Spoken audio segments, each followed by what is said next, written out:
¿Se me oye?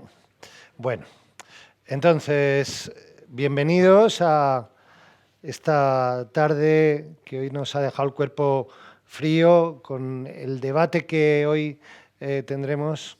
Pues cerramos un ciclo de conferencias que en esta Semana de la Red que hemos estado manteniendo con temas muy interesantes, procurando siempre desde la mirada del otro darnos a conocer, porque creo que el objetivo principal de estas jornadas ha sido precisamente reconocer esa labor callada, silente, que han tenido los centros culturales durante muchos años. Yo, por ejemplo, estoy en Paraguay, son 40 años, y que están en la vanguardia de los derechos humanos, defendiendo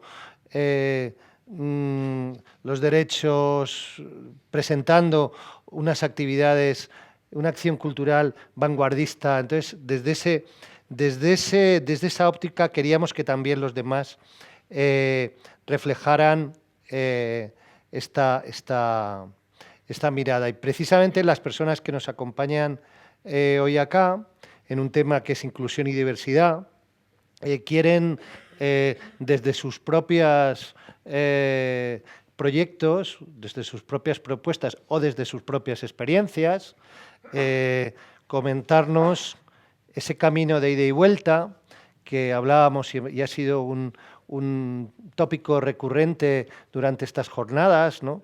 Esa transformación que sufrimos en el viaje y cómo también España está impregnada y muy comprometida y influida, ¿no? Sin que nos demos cuenta, ¿no? Entonces, para mí es una satisfacción, ¿no? Poder también como reunir y compilar toda esta serie de experiencias y tenerlas a la vista, ¿no? Y sobre todo también para mí es una oportunidad de visibilizar, porque los directores de centros culturales, digamos que somos más mediáticos, pero no podemos a veces visibilizar a todo el equipo que tenemos detrás. Yo aquí hoy voy de Starlet, ni he preparado esta mesa, ni nada, o sea, quiero decir, se ha montado la red con un equipazo que hay detrás, y yo creo que también nosotros no seríamos nada sin el equipo que tenemos detrás y que tenemos en Madrid. Bueno, comentaros algo en cuanto a cuál es la política, cuáles son las directrices y la filosofía que la Agencia Española de Cooperación tiene en este ámbito del que hoy vamos a abordar, que es inclusión y diversidad. Nosotros tenemos una literatura de referencia que el plan director constituye como nuestro faro, ¿verdad? Y como sabéis todo, hay una digamos, orientación a la aplicación de lo que es la Agenda 2030, ¿no?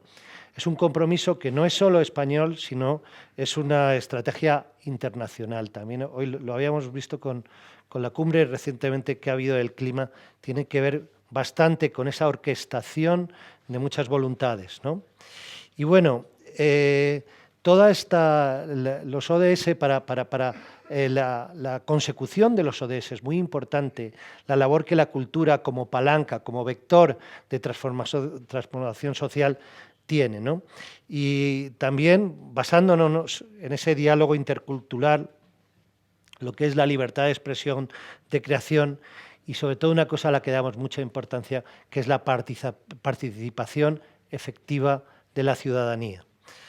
Entonces hay un ODS 10, que es el que podíamos enmarcar este debate, es reducir la desigualdad en y entre los países, sabiendo que la participación cultural puede contribuir al empoderamiento y promover la inclusión de todas las personas.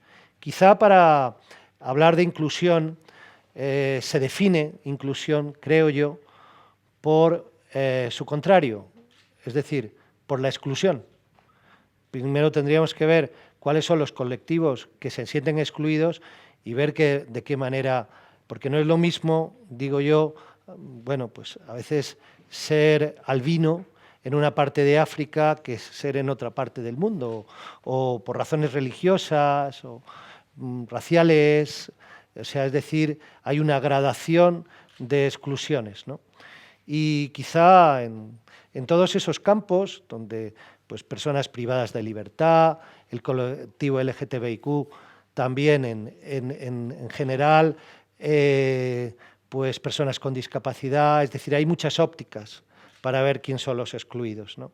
Y creo que en ese abanico, en esa variedad de los excluidos, se ha trabajado mucho desde nuestra red. Quiero que también,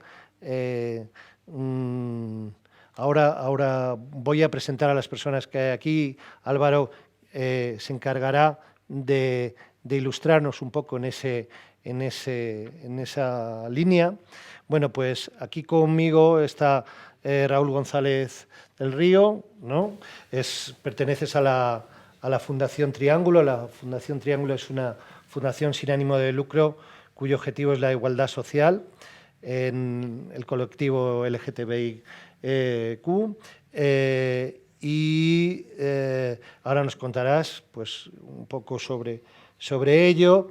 Inés Enciso, que trabajas en el Centro Dramático Nacional, también has sido la organizadora, la coorganizadora del festival Una mirada diferente desde 2013.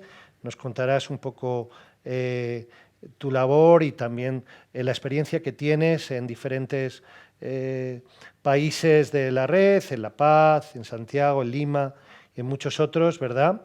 Y Lula Gómez, periodista especializada en género, que hace poco has tenido una experiencia también en Lima, ¿no? En el penal de mujeres de Chorrillos.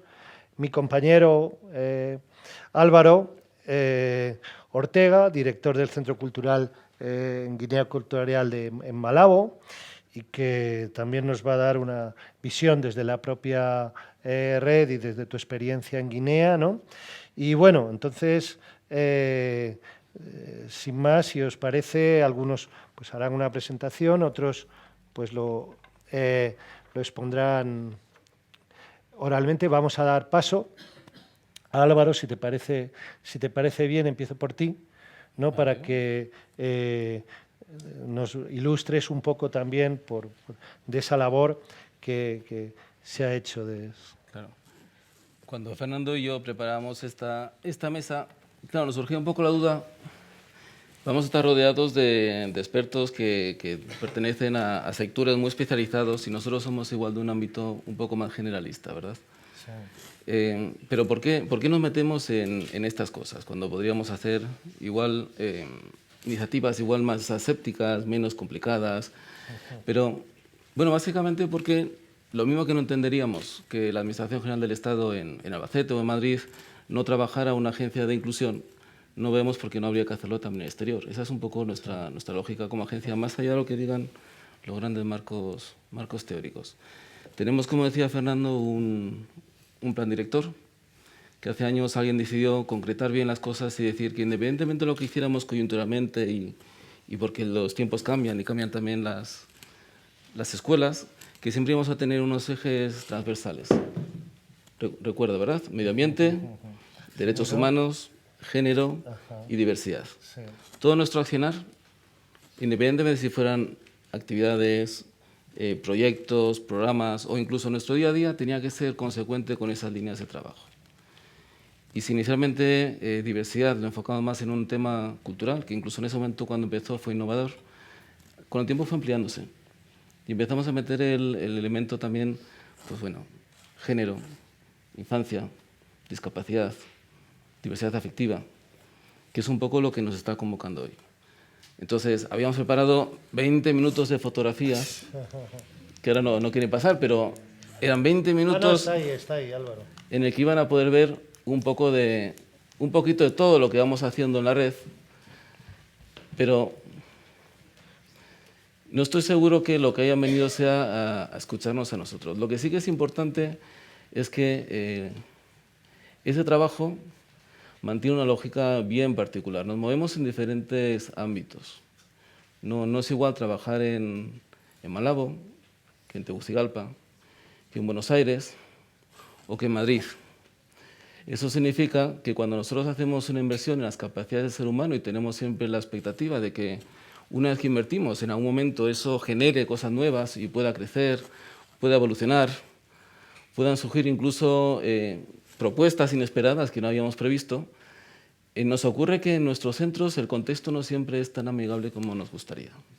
Es decir, que una vez que, por ejemplo, tengamos nuestra actividad de inclusión con discapacidades, el día que nuestro invitado atraviese nuestra puerta y llegue a la ciudad, igual se encuentra con que no tiene aceras, o con que está lleno de baches, o con que no tiene la inclinación adecuada para pasar con una silla de ruedas. A pesar de todo, perseveramos. Pero igual nos puede ocurrir que si celebramos el Día del Orgullo, el militante que nosotros hayamos empoderado y hayamos visibilizado, igual cuando regresa a su comunidad puede encontrarse con una recepción no deseada. Bueno, nosotros dotamos de medios, nosotros generamos las condiciones que podemos, pero sobre todo somos un gran escaparate que permite mostrar soluciones muchas veces a problemas comunes. Hay un poquito de todo. Están viendo que, sí, como quien no quiere la cosa, hemos atravesado. Sí, creo que ha llegado. No te va al primero. Bueno, no va al primero. Va al agujero negro. Va al agujero negro. Pero se trata sobre todo de empoderar procesos, de mostrar cómo también se pueden hacer las cosas y, bueno, acompañar. Si quieres les paso yo. ¿Querrías que explicáramos una por una? Son 20 minutos, ¿eh? Podemos hablar, mira, precisamente nuestro fotógrafo de hoy, Miguel Lizana, estuvo en varios programas, entre ellos Alas Abiertas. Miguel, ¿te acuerdas? Hay un reportaje que hiciste para El País y es un programa muy relacionado con lo que Inés también está realizando. Ha sido también vosotros inspiradores, ¿no? Muchas veces lo que se hace allí se inspira, ¿no? Sirve como referente y como vuelve. Y Alas Abiertas, si no recuerdo mal, porque este es un proyecto de Paraguay. Fernando lo conoce bien. Trabaja a través de las artes escénicas la inclusión, el autoconocimiento, la confianza, la interacción grupal y también de cara al otro, de cara al exterior. Es un trabajo precioso. Esto, por ejemplo, sí. Esto es bueno, podríamos detenernos en cada una de las historias. Estos en Bata en concreto trabajan diferentes actividades formativas orientadas a ciudadanos y creadores con algún tipo de diversidad funcional, y también confluye toda esa energía en una gran semana temática que, por ejemplo, ¿quién tiene el mando? Yo. Me he desconcertado. No, yo estaba a tu servicio, ¿eh? No, pero yo lo que tú mandes. Yo no quiero robar mucho tiempo a nuestros invitados, pero esta es una clausura de talleres en el que el que ha hecho el curso de monologuista está mostrando su aprendizaje, y a la par tenemos al que ha participado en el taller de lenguaje de signos traduciendo lo que está diciendo el monologuista. Es una combinación estupenda que no siempre lo vemos. Entre toda esta gran cantidad de imágenes está alguna de México, que sería un gran referente, y es una pena que Miguel no nos esté acompañando aquí. Sí, porque está aquí. no, digo aquí. Porque este sería realmente, de lo que movemos en la red, que se hacen grandes cosas, sería posiblemente la propuesta más integral, en la que se trabaja infraestructura, se trabaja señalética, se trabaja contenidos, se trabaja público y se trabaja usuarios. Tiene incluso un programa radiofónico especializado en escuchas invidentes. Pero yo creo que por ahora... A ver, funciona. Este es otro programa estrella de Asunción, ¿verdad, Fernando? Sí, esta es en época de Miriam, se trabajó con privados de libertad. Y este festival se lleva ya haciendo, ahora Raúl, tú conoces también, luego nos puedes hablar un poco de este festival que ya haciéndose ya en la 15ª edición. Esto, bueno, son imágenes también de Asunción, de todo el colectivo trans que se ha conseguido unir por sus derechos y se les ha formado en conocimiento de derechos y con la red internacional.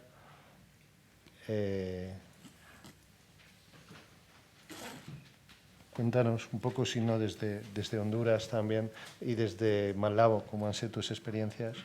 Claro, es que son muchos temas cuando hablamos de inclusión. Estamos teniendo, han visto discapacidad, han visto población carcelaria, han visto movimiento LGTB, tenemos población indígena y afrodescendiente. Por ahí van a ver también imágenes vinculadas a temas de género, migraciones y, por supuesto, hay un tema de infancia y de los adultos mayores. Muy bien, como ustedes contemplan, son innumerables los proyectos que la red ha venido haciendo en este tema y bueno, ahora damos paso a los demás compañeros de mesa. Si quieres, Inés, nos cuentas un poco de una mirada diferente y no sé si... de vuestro proyecto. A ver, ¿cómo está? Podemos...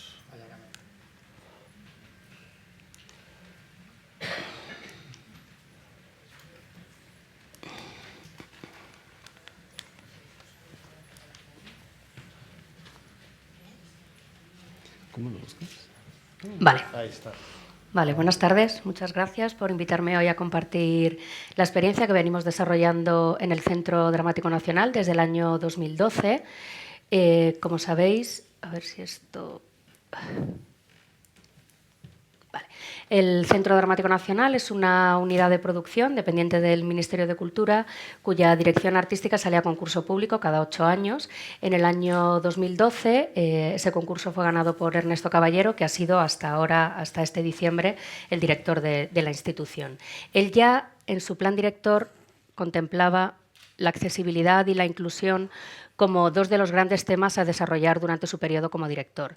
La parte de accesibilidad se ha trabajado a lo largo de estos años a través del programa de teatro accesible, con funciones adaptadas para público con diferentes discapacidades a lo largo de todo el año. Y para trabajar el tema de la inclusión, Miguel Cuerdo y yo le propusimos crear el espacio Una mirada diferente, con un formato de festival anual en el que tratamos de impulsar la visibilidad y la participación activa de los creadores profesionales con discapacidad en el marco de las artes escénicas.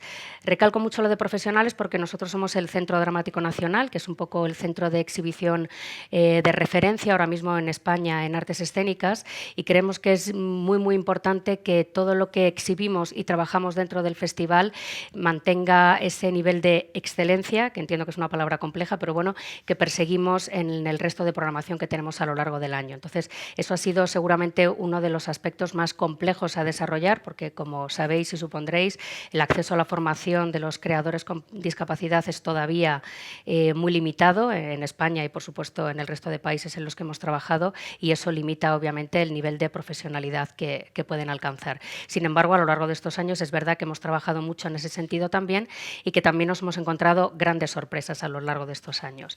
Hemos trabajado en diferentes áreas, principalmente un área de exhibición, con la programación de espectáculos nacionales e internacionales que siempre incluyen a alguna persona con discapacidad en sus propuestas, espectáculos que incluyen diferentes formatos, danza, circo, música.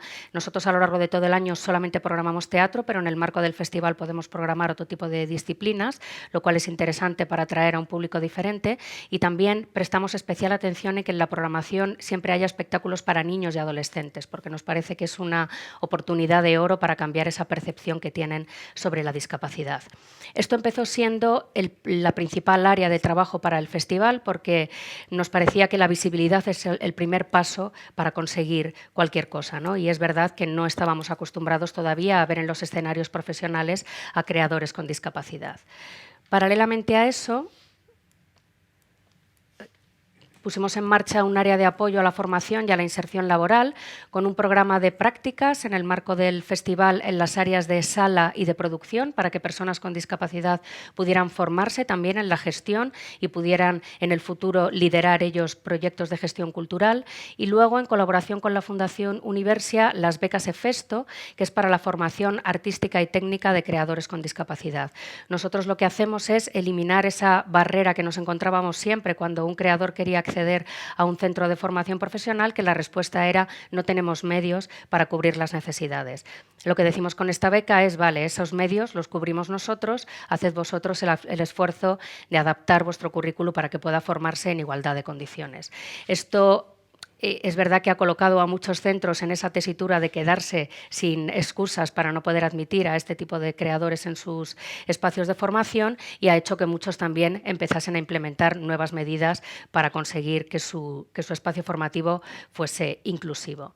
Y, por último, un área de investigación con un espacio de debates y encuentros en el que intentamos también que el resto de agentes que están en torno al hecho artístico se involucren también en la inclusión, porque nos hemos encontrado sobre todo mucho miedo en los programadores, en los críticos, en la prensa. Todavía la inclusión sigue siendo un debate que nos genera, bueno, pues eso, miedo, no sé qué terminología utilizar, no sé si puedo juzgarlo en igualdad de condiciones porque hay el pobre con lo que ha pasado, ¿no? Y nosotros, bueno, pues lo que intentamos es darles herramientas y sobre todo decirles que aquí lo que estamos hablando es de igualdad, con lo cual hay que juzgar y trabajar todo con el mismo rasero.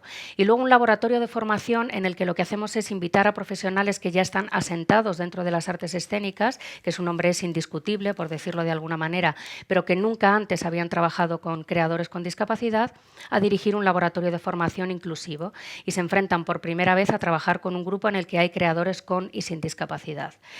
Este área empezó siendo un poco como el hermano pequeño del festival, porque empezamos un poco experimentando, viendo a ver qué resultados podía dar, y sorprendentemente ha sido el área que se ha convertido en el rasgo diferenciador y en el que mejores resultados hemos conseguido, porque es verdad que una vez que eliminas esos miedos y esos prejuicios y estás en el contacto directo, se eliminan las barreras, se eliminan los miedos y florece eso que nosotros defendemos, que es que la diferencia en escena es un valor artístico y enriquece las propuestas si se trabaja de la manera adecuada. El caso más significativo de lo que ha ocurrido a lo largo de estos años de laboratorio es Cáscaras Vacías, que es un espectáculo que dirigieron Laila Ripoll y Magda Varga, que se estrenó en el Centro Dramático Nacional, en el Teatro María Guerrero, fuera de la programación del festival, sin etiquetas, sin ningún tipo que nosotros no necesitamos arropar esa programación. Fue un éxito tan grande que tuvimos que reponerlo al año siguiente y luego es un espectáculo que ha girado mucho por el territorio nacional, venía con el aval de Laila Ripoll y Magda Varga, que son dos grandísimas directoras, con lo cual también los programadores empezaron a quedarse sin excusas a la hora de programar este tipo de propuestas. El siguiente caso de éxito de estos laboratorios es El amor no dura para siempre, que dirigió Andrés Lima en colaboración con la Fritz Company, que es la compañía profesional del psicoballet de Maite León, una revisión de Romeo y Julieta. Él lo llama un experimento escénico, es verdad que era un espectáculo complejo, pero que daba la oportunidad al colectivo de personas con discapacidad intelectual de hablar encima de un escenario sobre el amor y las relaciones de pareja, algo que históricamente se les ha negado. También ha tenido mucha gira, muy interesante por el territorio y de hecho sigue todavía girando y dándonos grandes alegrías. Y la última propuesta que os quería contar es Alicias buscan maravillas, de Lucía Miranda, es una revisión del cuento de Alicia en el País de las Maravillas, en el que todos los personajes que aparecen tienen algún tipo de diversidad, no necesariamente diversidad funcional, pero sí representan algún colectivo en riesgo de exclusión social. Es un site específico que nosotros hicimos dentro del teatro por espacios no convencionales, pues en los camerinos, en la chácena, en los espacios donde se tejen los decorados, etcétera, y que ahora se va a montar seguramente con el impulso del Ayuntamiento de Madrid en un parque para que se pueda ver este verano. Como os digo, esto es un poco las áreas en las que hemos estado trabajando a lo largo de estos años, pero como este área nos dimos cuenta que era tan importante y que era nuestro rasgo diferenciador y que estaba realmente transformando el panorama de las artes escénicas, pusimos en marcha, no sé si esto ya... No, esto.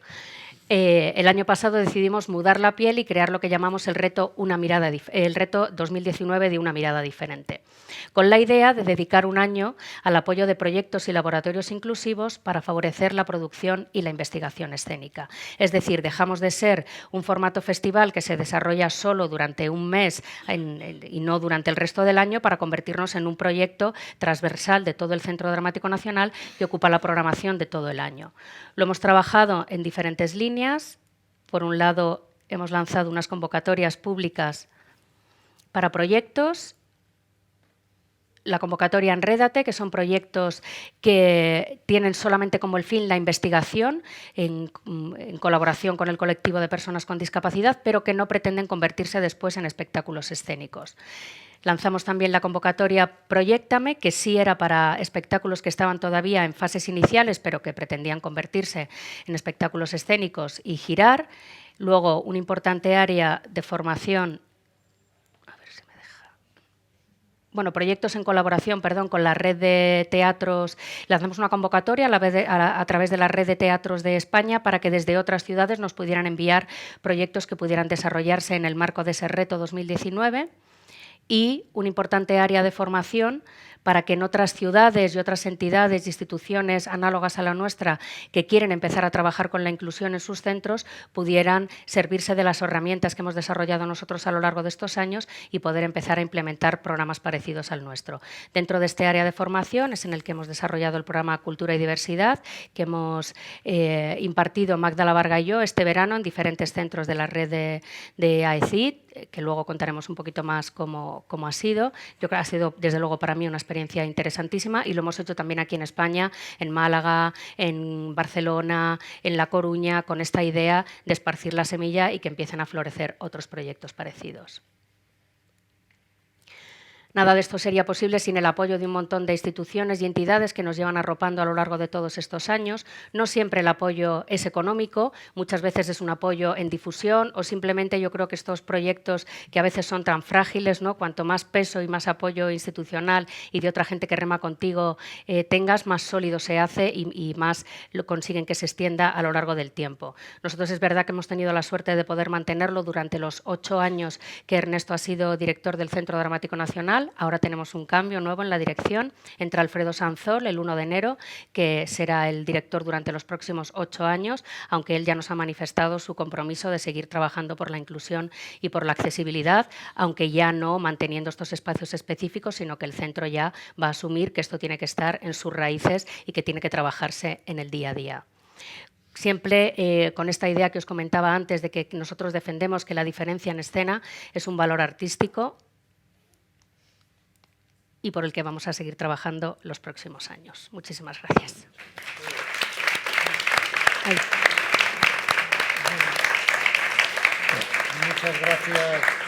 Muchas gracias Inés por este trabajo tan maravilloso, que no solamente es por la programación, sino porque ha ayudado a cambiar la concepción también que tiene el público. Si te parece, Lula, pues nos podrías también ilustrar un poco de tu experiencia que has tenido en género en América, desde tu campo de trabajo. Pues sí, muy buenas tardes a todos y a todas, y diría que a todes, seguramente, si estamos hablando de inclusión. Mi experiencia es, de alguna forma, como llegamos los periodistas a las historias, por casualidad, por encuentro. En el 2004 yo salía de Colombia por un problema, pues por unas amenazas de los paramilitares, y salí a Lima 15 días pues para ver si se calmaba aquello, y acabé en la cárcel. Me confundieron con una narcotraficante que se llamaba exactamente igual que yo, y bueno, de ahí sale un primer contacto mío con las cárceles, que de alguna forma es lo más excluyente que puede haber en el mundo. Las cárceles son esos lugares, no soy jueza, afortunadamente, soy solo periodista, contadora de historias, en los que decidimos encerrar a unas personas que habrán delinquido o no, pero casi siempre olvidamos un mandato de la Constitución, que es que las cárceles están para la reinserción, y de alguna forma arrinconamos allí pues normalmente a los más feos, a los más pobres, a los más desafortunados. Yo estuve en la cárcel 15 días, en una cárcel muy pobre. Las cárceles son todas terroríficas, da igual que tengas piscina o no la tengas, en una cárcel te falta la libertad, en una cárcel la angustia es atroz, en una cárcel de mujeres de nuevo nos encontramos unos rasgos de género y pagamos una pena mayor. Se te separa de una familia de la que casi siempre estás encargada tú, ser la mala en estas sociedades es mucho peor que ser el malo. El malo sigue siendo un señor que mola más si se acuesta con 18 que una señora. El malo jamás tiene que atender a sus 4 hijos. Una señora de Lima que tiene 21 años puede tener 6 hijos fuera. O sea, esto es una realidad. Entonces, bueno, estos son las cárceles, aquí y en cualquier lugar. Como digo, no soy jueza, soy periodista y lo que me encuentro es con estas historias.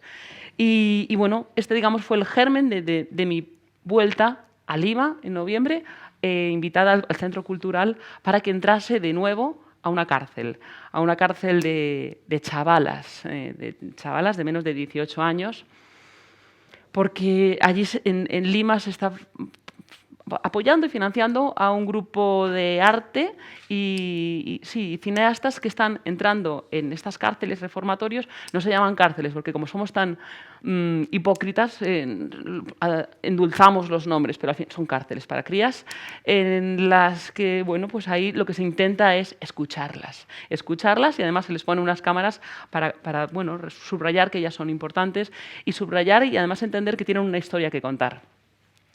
Así es como, pues bueno, 15 años después de haber entrado de la Lima del 2004, en la que me encarcelaron, yo solo conocía el Palacio Presidencial, porque al final me recibió Alejandro Toledo para pedir excusas y demás, y la cárcel, una cárcel terrorífica, una cárcel donde se duerme en el suelo, una cárcel donde había que cerrar la boca para que no te entrasen cucarachas, una cárcel donde no teníamos permiso para salir a dar una vuelta. O sea, yo recuerdo que uno de los problemas era de espalda.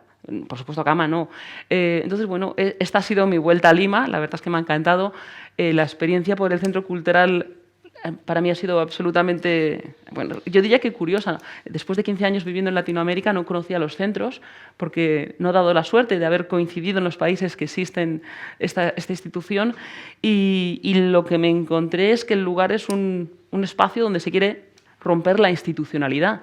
Y a mí esto, viniendo de una embajada, viniendo de una AECID, me llamó muy positivamente la atención. El responsable del centro me invitó además uno de los días a que fuese a uno de los eventos que había allí, que era efectivamente ver cómo los vecinos estaban tomando el centro para ser ellos los directores. Me pareció precioso, me pareció muy inteligente hacer política internacional desde el local.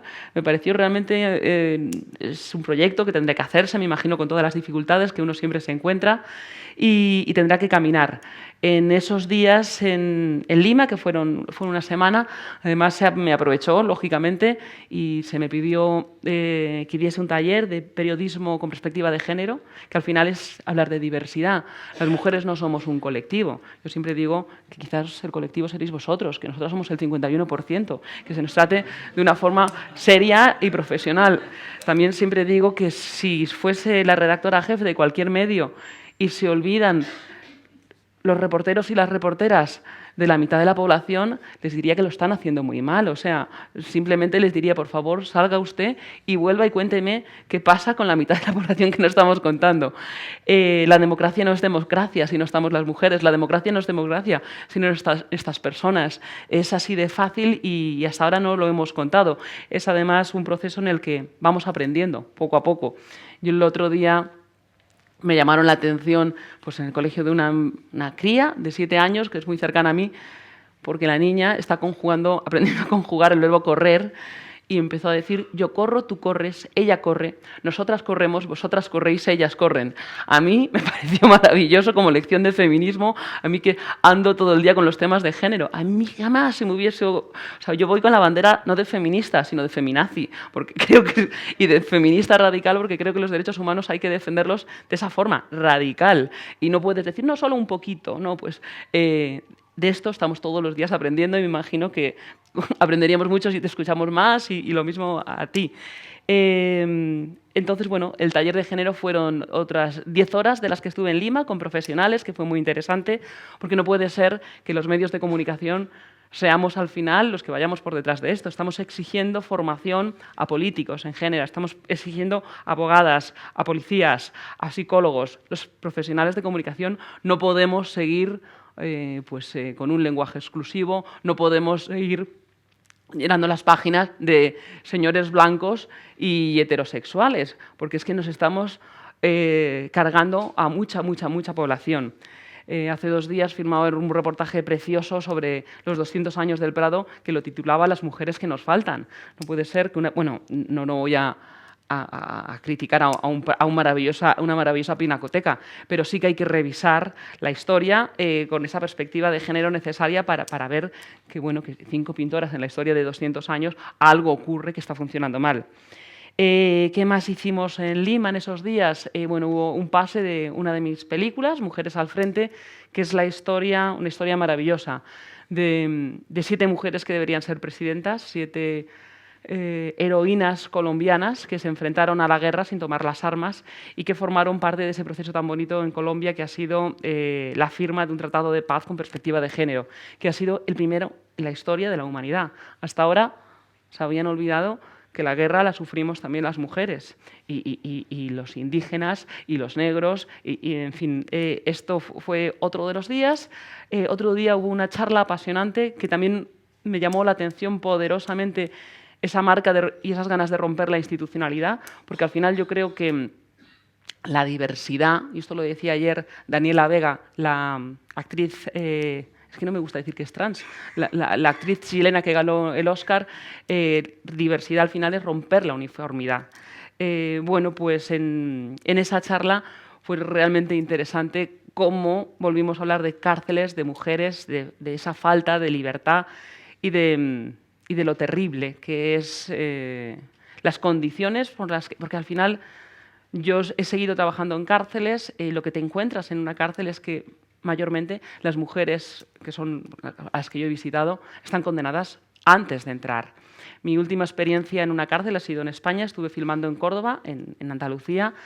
Daba un taller de literatura a 12 mujeres, 12 voluntarias, por supuesto. Las 12 que venían tenían beneficios penitenciarios, pero de esas 12, y hablo España, febrero 2019, de esas 12 mujeres, 3 no sabían leer y escribir y otras 3 habían sido casadas con 15 años. La gente me suele decir, pero eran gitanas. Claro, me cabreo monumentalmente. Digo, no son españolas. O sea, es que se nos olvida.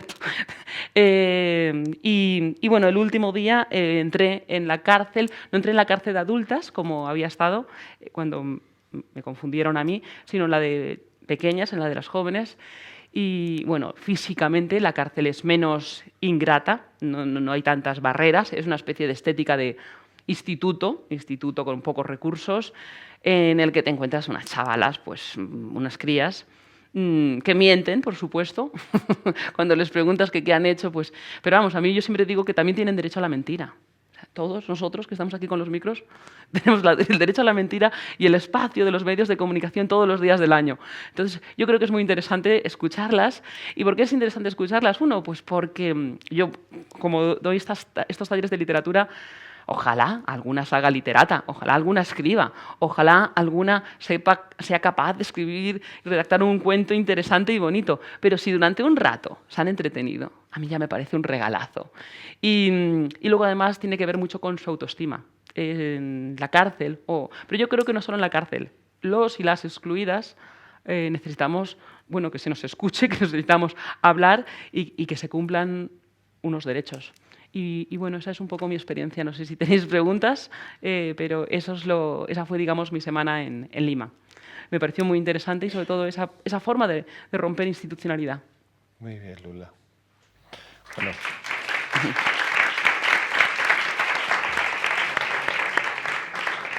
Bueno, Raúl, nos tenías también preparada una presentación, ¿no? Sí. Aquí está un cacharro. No sé si la utilizaré mucho, pero bueno, como gustes. Me pongo esto porque tiendo a extenderme demasiado. Sí. Y sí, como no me lo vais a decir, pues me lo digo yo ahí mismo. Bueno, lo puedes decir, bien, por supuesto. Bueno, primero muchas gracias a la Agencia Española de Cooperación por invitarnos. La Fundación viene trabajando en cooperación internacional desde hace muchos años. La Fundación es una fundación LGTBI, ¿no? Y aparte del tema de cooperación, pues trabaja en España como cualquier otra entidad social LGTBI, ¿no? Por los derechos, la igualdad en el día a día.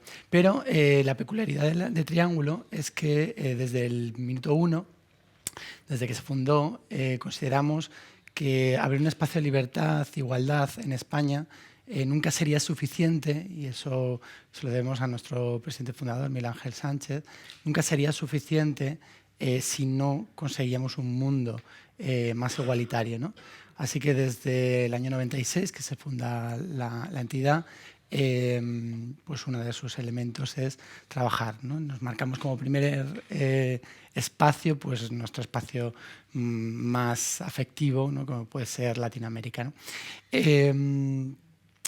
Ese espacio, ¿no? Lo fuimos construyendo muy lentamente, ¿no? Pensamos que como estaba Latinoamérica en el año 96, 97, 98, ¿no? Cuando nosotros empezamos esa cooperación, las dificultades eran tremendas, los asesinatos siguen siendo, aunque ya no creamos que siguen siendo, pero siguen estando en buena parte de Latinoamérica y de otras partes del mundo. Pero en aquel momento no teníamos ni las instituciones públicas de esos países, ni había un tejido asociativo suficiente. En un primer momento ni siquiera teníamos a lo que es el propio país, España, apoyándonos en el exterior, ¿no? Pero fijaros, enseguida en esa tejer, ¿no? de alianzas, los primeros sitios donde empezamos a encontrar ese gran apoyo fue en los centros culturales de España. La primera misión que se planteó la Fundación no era hacer actividades concretas, sino crear tejido asociativo, ¿no? Que pudiera hacer esas actividades, ¿no? Nosotros comprendíamos y desde el primer momento creíamos que no éramos nosotros los que teníamos que ir a ningún país de América Latina a decirles a nuestros hermanos y hermanas, ¿no? lo que tenían que hacer. Por cierto, ¿no? Si al 52 le sumas LGTBI, discapacitados, gitanos y gitanas, tal, al final te quedas con que los incluidos son un 30, un 20. Bueno, dicho sea de paso. No, en ese momento, ¿no? Cuando empezamos con esos primeros proyectos, la verdad es que se trataba de, fijaros, de simplemente dar personerías jurídicas, ¿no? De apoyarles para que creasen sus personerías jurídicas, en las que en muchos países simplemente el derecho de asociación no estaba permitido para las personas LGTBI, como muchos otros derechos humanos, pero bueno, de asociación por decir uno, ¿no? Pero claro, sin un derecho de asociación no podemos crear tejido y no podemos crecer hacia ningún lado, ¿no? Cuando pasamos ese primer elemento, ¿no? que conseguimos en varios lugares donde había sido muy complicado, a veces con personerías jurídicas de aquella manera, ¿no? sorteando las legislaciones, uno de los primeros elementos fue, bueno, la Fundación tenía un bagaje en España, ¿no? de tema cultural, ¿no? y bueno, pues nuestras contrapartes nos demandaban, nos pedían qué es lo que estábamos haciendo en cine LGBT, ¿no? Habíamos creado el festival Les Gay Cinemat aquí en Madrid. También se había creado en Extremadura y en Valladolid otro, luego llegaron otros festivales en Andalucía y demás, ¿no? Pero para nosotros era un elemento también diferenciador, ¿no? Esos festivales de cine que daban buen resultado, que permitían acceder al gran público, ¿no? a los medios de una manera mucho más laxa que con el discurso político, que también era necesario, lo teníamos por otro lado, ¿no? pero había que, en nuestra concepción de cómo había que abordar el tema, era, como decía una ponencia del otro día, holística, es decir, en todos los marcos posibles, ¿no? y de todas las formas posibles para llegar a todos los lugares. Pues fíjate, ahí empezaron a llegar festivales, entre ellos el de Aireana, fíjate, el de Aireana. Sí. Las compañeras de Aireana vinieron a Madrid a un encuentro que hicimos de cooperación Y me estaba acordando cuando lo has dicho, ¿no? Porque te hablé el otro día, pero se me había olvidado la historia, ¿no? Cuando llegaron, una de las cosas que dijimos, que le dije yo a una de las compañeras, ¿no? Le dije, oye, ¿por qué no queréis un festival de cine? Seguro que... Uy, dice, uy, no. Pero allí seguro que hay algún centro cultural. Yo no conocía, no había estado nunca en Paraguay, luego he estado muchas veces y he vivido allí varios periodos, no, pero en aquel momento no conocía Paraguay y tal, no sé tal. Digo, seguro que hay algún recurso de España que podemos intentar tal. Seguro, enseguida encontramos el Rafael Salazar, que les abrió a ellas las puertas, porque las puertas no nos las abren a nosotros, las abren a las compañías y compañeras que están ahí trabajando. Y yo creo que esa es la gran esencia de los centros culturales, ¿no? Lo que hacen sentir, lo que nos hacen sentir a nosotros fuera de casa como en casa, ¿no? Pero a lo que hacen sentir a los colectivos de cada sitio donde están como en su casa, ¿no? Y bueno, esa experiencia fue magnífica. Ahí tenemos el 15º, 16º festival, yo no sé por dónde van, ¿no? Desde luego, en los primeros años nosotros estuvimos ahí con proyectitos, ¿no? y luego con proyectos más grandes, que ahora lo contaré alguno. Pero pues llegado un momento, ellas tomaron el vuelo, ¿no? y se financiaron, que básicamente es lo que muchas veces uno necesita, espacio y un poco de dinero. Con eso a veces se hacen grandes maravillas, ¿no? Y bueno, pues es una de las grandes experiencias de éxito, ¿no? de esa colaboración, ¿no? Pero bueno, no tengo aquí la chuleta. No ha sido las únicas cosas, eso empezó a crecer, pequeñas muestras en Lima, en Santa Cruz de la Sierra, ¿no? En Chile, en Santiago de Chile, ¿no? en Montevideo, ¿no? En el Centro Cultural de Montevideo, que también pasó lo mismo con Llámale H, ¿no? Se hizo una asociación, ¿no? Introdujimos a los compañeros de Llámale H, que ni siquiera eran una asociación, eran un grupo de personas magníficas, ¿no? Que querían hacer algo de cine LGTBI, ¿no? Y dijimos, bueno, pues nos ponemos en contacto con el centro, vamos a ver si conocemos a alguien allí, os ponemos en contacto y demás, ¿no? El festival, bueno, ahora está pasando por un momento más crítico, pero durante muchos años se ha estado realizando allí en el espacio de Montevideo, ¿no? Fijaros, no ha sido... luego, desde la Fundación hemos tenido otro momento en el que también hemos utilizado los espacios de los centros culturales para acciones más formativas, más educativas, ¿no? Yo recuerdo, por ejemplo, que también en el centro de Montevideo, esto no fue en el centro de Montevideo. En el centro de Montevideo hicimos hace unos años, ¿no? Hicimos un encuentro de actores clave de la educación LGTBI, ¿no? Ese elemento también fue muy transformador, ¿no? Conseguimos reunir de la región, de todo Sudamérica, buena parte de los actores clave, valga la redundancia, de los elementos más interesantes sobre educación LGTBI que había en Argentina, en Perú, en Ecuador, en Colombia, ¿no? En Chile, en Santiago de Chile, en Chile como país, ¿no? Ahora hay una red, ¿no? De educación LGTBI, ¿no? Que está accionando por toda América Latina, ¿no? Que realmente está consiguiendo que incluir la temática en todos los centros educativos. Lo digo de forma genérica porque evidentemente la diversidad es enorme.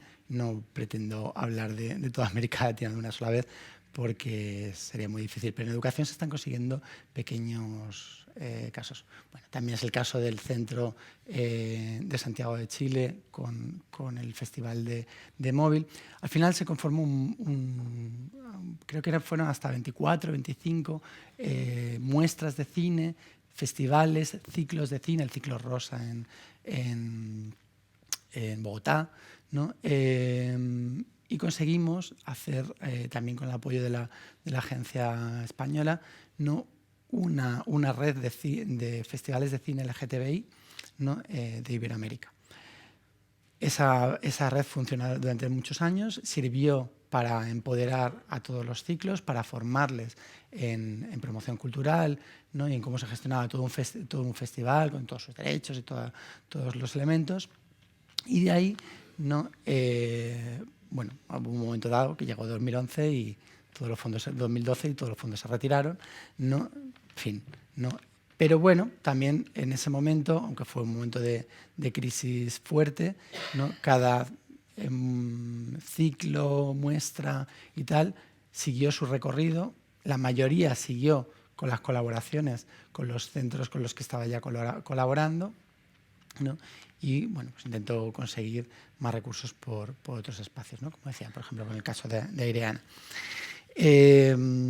Hay muchos ejemplos de actividad cultural que la Fundación ha tenido el honor de poder compartir con contrapartes de América Latina. También están con todo el trabajo que estamos haciendo en estos momentos. Y tenía preparado, para ser muy difícil poner una pieza de vídeo, no la voy a poner porque si no esto no se queda tan dinámico, ¿no? De hecho, estoy pasando de la esta, como veis, ¿no? Porque al final he pensado que queda mejor así hablar. Ahora os pongo alguna foto, ¿no? para amenizar, pero no interesa tanto. Con el de Cartagena decía, ¿no? que estamos con un proyecto, ¿no? de mujeres trans, muy interesante, Entereza se llama, no lo ejecutamos nosotros, de nuevo lo ejecuta una entidad local que es la que lo ha pensado, ¿no? Que se llama Caribe Afirmativo, que está en toda la región centroamericana, ¿no? y que hace un trabajo espectacular, ¿no? Y Enterezas es, ¿no? un proyecto en el cual las mujeres trans salen y se visibilizan, como un poco el proyecto este de cine que hiciste, ¿no? de la película esta que hiciste, que lo estaba viendo y tiene muchas similitudes, ¿no? Pero de mujeres trans, ¿no? Y verlas ahí, ellas mismas se exponen a un riesgo, ¿no? tremendo, ¿no? Fijaros, solo os voy a dar un dato, ¿no? Hace unos años, cuando estaba trabajando fuera de Triángulo, en Bogotá, en Mujeres, ¿no? y me llegó, ¿no? precisamente de esta entidad, Caribe Afirmativo, que la conocía de hacía muchos años, me llegó un dato, ¿no? Para que incorporáramos un informe de mujeres, ¿no? Y el dato era no sé cuántas mujeres trans muertas en los últimos X meses. Y yo dije, esto es un error, se ha equivocado, querrá decir los últimos 5 años, yo qué sé.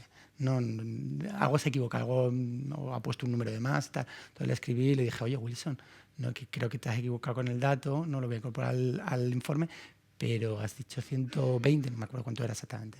No, dice, no, 120 documentadas, ¿no? Para que a veces esa dimensión que nos cuesta ver, que pensamos que ya hemos conseguido, ¿no? y que a veces ponemos el foco en otros lados de Centroamérica, de Latinoamérica en general, no ponemos el foco muy contundentemente pensando que todo el peligro está ahí, ¿no? y se nos olvida que, por ejemplo, en Colombia, ¿no? sigue habiendo, ¿no? una situación tremenda, 800 activistas en los últimos 10 meses muertos, 800 defensores de derechos humanos muertos en los últimos 10 meses, ¿no? por dar otro dato. No me quiero extender más, pero solo contar algunas otras cuestiones que ha hecho la Fundación. Por ejemplo, temas de obras de teatro LGTBI, ¿no? que son elementos de contenido, ¿no? que a veces interesan más que el cine, depende del espacio, y que han estado, ¿cómo se dice?, rondando.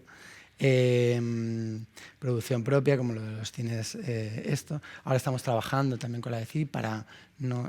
ver si podemos dotar de más material a la propia, ¿no? agencia, para que los centros puedan disponer de más material LGTBI con el que utilizar, que puede ser una gran experiencia. Y también se me olvidaba el Centro Cultural en Guinea Ecuatorial, ¿no? que hicisteis una semana del cine, de la diversidad, a la que estuvimos apoyando. La hizo el propio centro, a nosotros simplemente nos llamó para que le echáramos un cable y hicimos lo que pudimos, ¿no? Y un último proyecto que a nosotros nos gusta mucho, que es llevar el arte a las calles, ¿no? y creemos que es muy bonito, se llama Muros por la Diversidad, ¿no? y es ocupar esos espacios públicos que no siempre recordamos que también hay que coparlos, perdonad por la expresión, pero sí, la voy a permanecer, hay que coparlos, ¿no? Porque básicamente el espacio público lo están copando otros y otras instituciones, ¿no? La diversidad, la igualdad LGTBI, ¿no? Y tantos espacios que nos sentimos con menos poder, no sentimos que podamos utilizar ese espacio público, pero también es nuestro.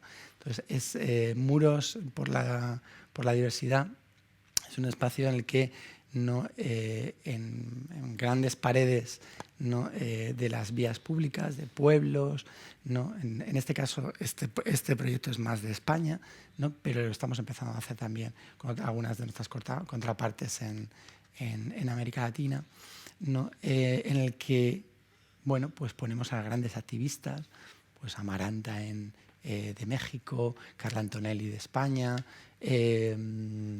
Harvey Milk, ¿no? De Estados Unidos, pero lo llevamos a nuestras propias calles, ¿no? Para que la gente les dé a conocer, ¿no? Las calles no solo tienen que ser nominalizados con los oficiales y las oficiales, sino también con el resto de personas que hemos integrado la sociedad y que hemos luchado un poco por ella. Como digo, voy a pasar muy rápido. Estoy muy rápido, creo que son incompatibles. Bueno, ahí es donde hemos estado trabajando.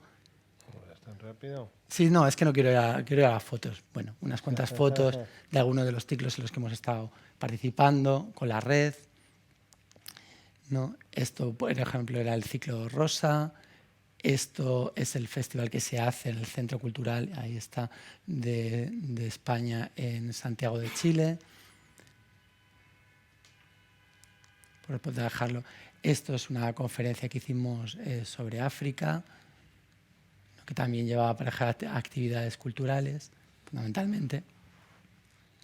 Esto es lo de Malabo, perdón, que apoyamos con un crowdfunding. Esto es el centro de Caribe, de Cartagena, en el que Caribe Afirmativo no tiene una vinculación fundamental con ellos, les han apoyado, ¿no? En numerosísimas ocasiones, ¿no? De hecho, incluso creo que la presentación de la propia entidad se realizó, si no me acuerdo mal, se realizó aquí. Esto es el encuentro de actores clave en Montevideo, que os he dicho antes. Esto es otro elemento que solemos dar como contenido, exposiciones, ¿no? Por ejemplo, esta es la exposición de enterezas, ¿no? De mujeres trans, ¿no? En el que, bueno, pues, se cuentan las historias de estas mujeres. Este es el de los espacios, el de los muros, el LGTBI, ¿vale? Aquí he puesto alguna más. Isabela Vargas. Este es el vídeo que lo tenéis en internet, así que lo podéis buscar si queréis, ¿no? Para no extenderme más, ¿no? Que es el vídeo de enterezas. Y yo creo que ya está. Eso es todo. Muchas gracias.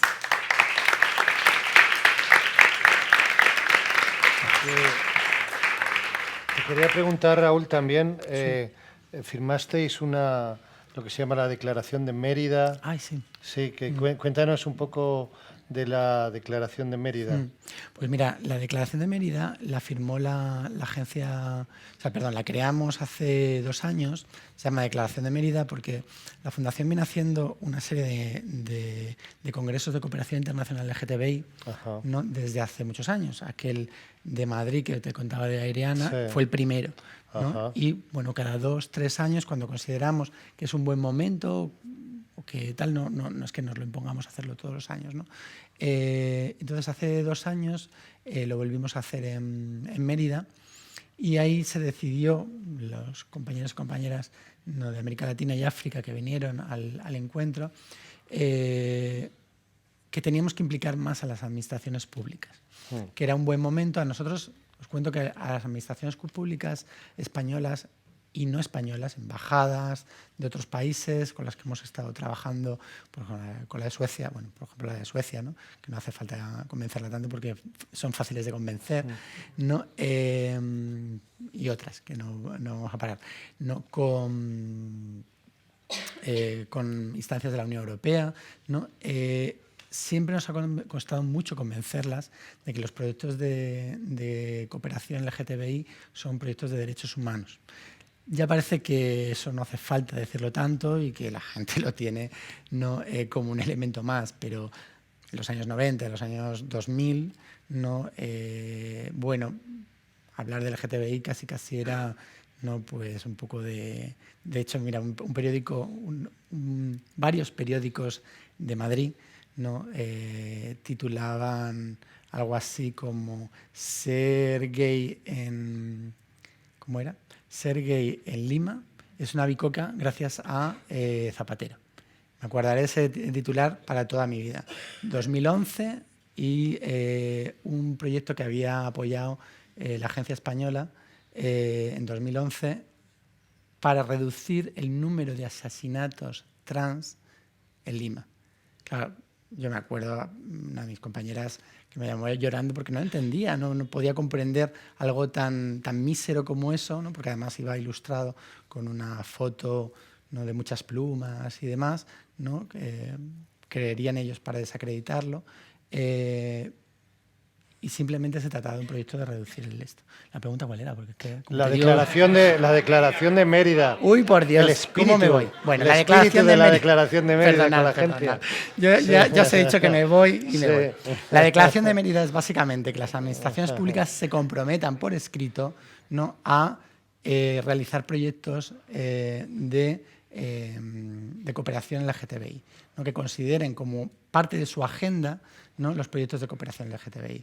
Y una de las primeras entidades que firmó ahora en junio, ¿no?, ha sido la Agencia Española, ¿no? De hecho, de nuevo, ¿no?, esa firma, ¿no?, porque la Agencia Española, obviamente en España, no es cualquier cosa, ¿no? Sí.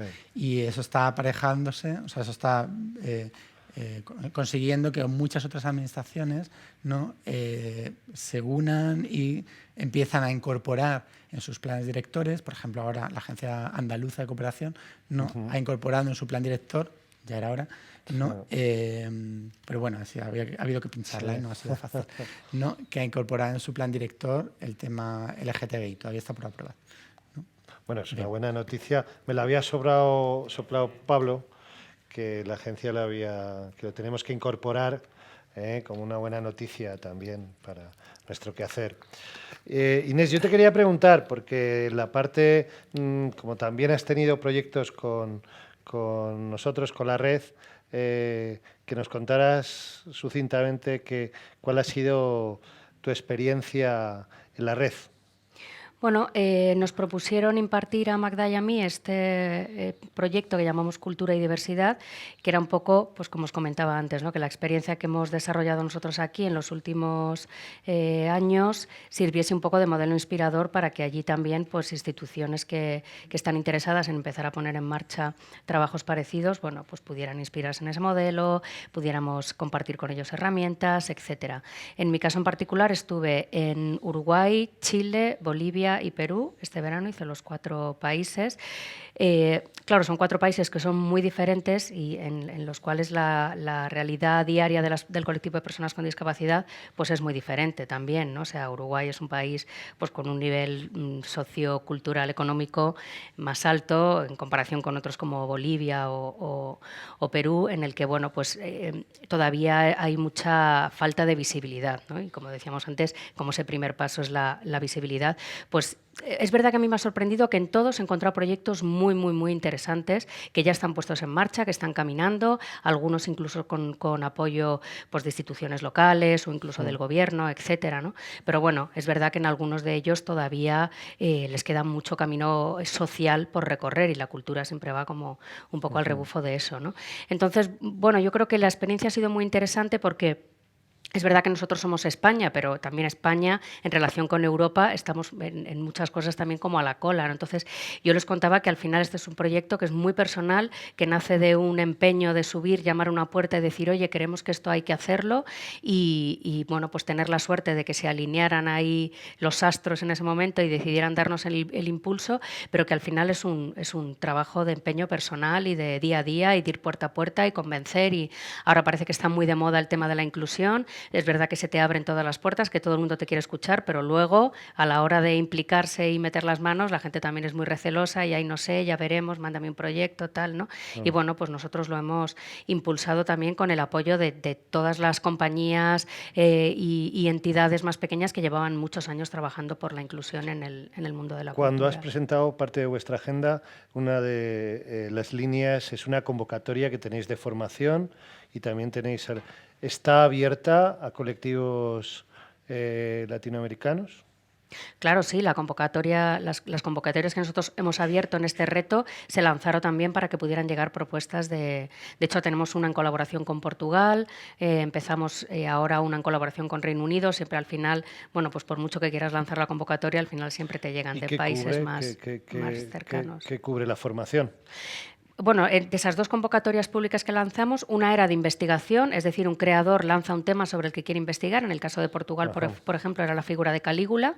Ellos nos lanzaron esta propuesta y nosotros lo que hicimos fue crear un laboratorio, o sea, poner todos los recursos económicos y de creadores para que ese laboratorio se pudiera desarrollar la mitad en Braga y la mitad aquí en Madrid. Claro. Ahora parece que eso está generando en un espectáculo que podremos estrenar en el 2021, pero la idea era simplemente tener un espacio artístico de investigación. Claro. Otra cosa de las que me ha gustado mucho entrar en vuestra página web, y creo que es un concepto que tenemos que incorporar, es la diferencia que hacéis entre el concepto que se haya venido arrastrando de integración con la diferencia de inclusión. Creo que yo mismo no me había dado cuenta de la dimensión y gracias a vosotros he aprendido a mirar de otra manera.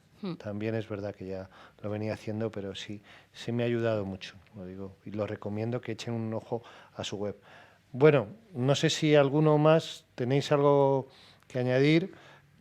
Abrimos turno de preguntas para quien quiera y guste.